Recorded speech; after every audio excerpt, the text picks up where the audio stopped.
Hello mga mare! Welcome na naman sa ating vlog. At yan, nakita nyo naman, nagaganda-gandaan si Inday. Charis! Ay, maglilinis po tayo. Kasi nagpiprito po tayo ngayon ng isda. Kaya kailangan natin linisin kasi maraming talabsik. Ay, aba naman.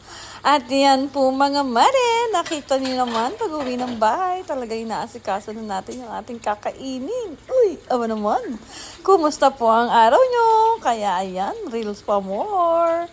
Kaya yan mga mare, yan po ang reels natin for today's ganap. Kumusta po ang lahat? At mag-ingat po kayo. Every day is a blessing.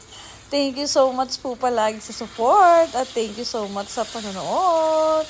Yun lang naman. Salamat! At yan po mga mare. Tapos na. Yun lang. Ayan, ang sarap. Wow.